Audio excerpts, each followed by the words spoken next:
কাটৰ অনুৰোধ জনাইছোঁ।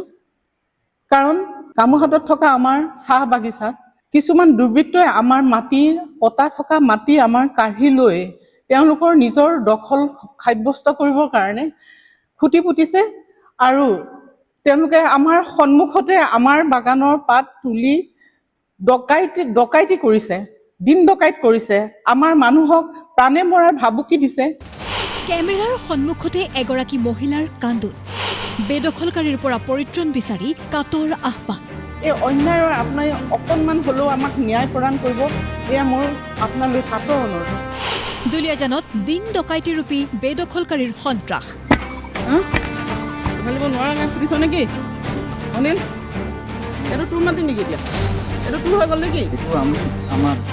স্বয়ং বিজেপি নেতাৰ 20 বিঘা মাটিৰ চাহ বাগিচা বলপূৰ্বক দখল। নিজৰ মাটিৰ চাহপাতো ছিঙিব নোৱাৰে স্বত্বাধিকাৰীয়ে।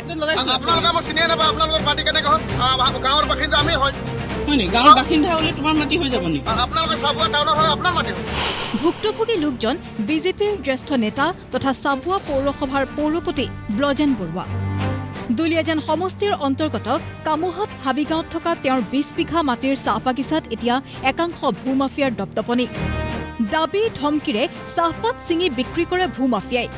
গোচৰ দিয়াৰ পিছতো আজিলৈকে আৰক্ষীয়ে লোৱা নাই কোনো ব্যৱস্থা।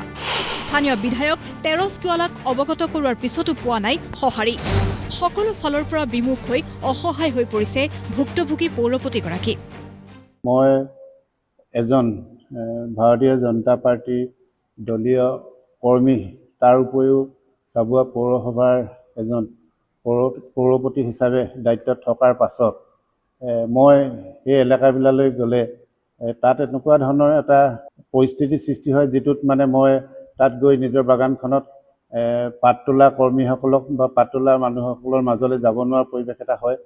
তাত মানে এচাম যুৱকে প্ৰায় মোৰ সম্পূৰ্ণ নথি পত্ৰ থকা আৰু তেখেতসকলৰ পৰিয়ালেও বৰ্তমানলৈকে তাতে কৰ্মসূত্ৰে এতিয়াও চাকৰি কৰি থকা ব্যক্তিৰ মাজৰ পৰাই মানে মোক মানে বাগানত পাত তোলা কিছু কৰাৰ ক্ষেত্ৰত কেতিয়াবা জৰুৱা ভেটি দিয়ে। মানে ঠিক তেনেকুৱা ধৰণৰ অপ্ৰীতিকৰ পৰিস্থিতি এটা সৃষ্টি কৰি আহিছে। মই দুলীয়াজান সমষ্টি বিধায়কৰ ওচৰত গৈও মই তেখেতক অনুৰোধ কৰিছিলোঁ যাতে এই বিষয়টোত অকণমান চোৱা চিতা কৰি দিব লাগে, যিহেতু বিধানসভাৰ দুলীয়াজান বিধানসভা সমষ্টিৰ ভিতৰতে পৰে। তেখেতে মোক কোৱাৰ পাছত মই থানালৈ গৈছিলোঁ। থানাত তেখেতে জনোৱাৰ পাছত মই থানাত গৈ এই এজাহাৰ এখন দিছিলোঁ। এই এজাহাৰখন দিয়াৰ পাছত কোনো এটা মানে সঠিক সিদ্ধান্তত নাহিলে। গতিকে এই এজাহাৰখন দিয়াৰ পাছত মই যেনেধৰণে সহায় পাম বুলি ভাবিছিলোঁ তেনেধৰণে নাপালোঁ। সমগ্ৰ বিষয়টোক বিধায়ক তেৰছ গোৱালাৰ নিৰ্লিপ্ত ভূমিকাক লৈও প্ৰশ্ন উত্থাপন হৈছে।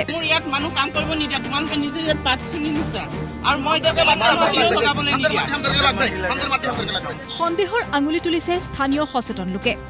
শংকৰজ্যোতি বৰুৱাৰ কোনো গোচৰ নথকাকৈ যিটো আমাৰ স্থানীয় বিধায়ক তেৰছ গোৱালাদেৱে ডিব্ৰুগড় প্ৰশাসনক ফোন যোগেদি অৱগত কৰি যে তেখেতক জেল হাজতলৈ প্ৰেৰণ কৰিলে, তেনেস্থলত কিন্তু আজি আমি দেখিব পাৰিছোঁ তেখেতৰ সমষ্টিতে বিজেপিৰ কৰ্মীৰ পৰাই কিছু লোকে যি মাটি, এই পটা মাটি দখল কৰি লৈছে, কিন্তু দখল কৰা স্বত্তেও তেখেতে এতিয়ালৈকে কিন্তু নিমাত হৈ আছে।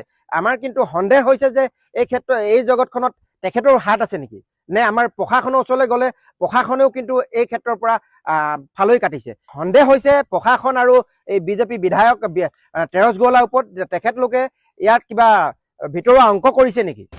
এই দিন ডকাইতিৰূপী ভূমাফিয়াই অঞ্চলটোৰ আৰু বহু লোকৰ পৰাও এনেদৰে ভয় ভাবুকিৰে মাটি দখল কৰাৰ তথ্য পোহৰলৈ আহিছে। ভিডিঅ' জাৰ্নেলিষ্ট দীক্ষিতৰ সৈতে চাবুৱাৰ পৰা বিশ্বজিৎ ফুকনৰ ৰিপৰ্ট, প্ৰতিদিন টাইম।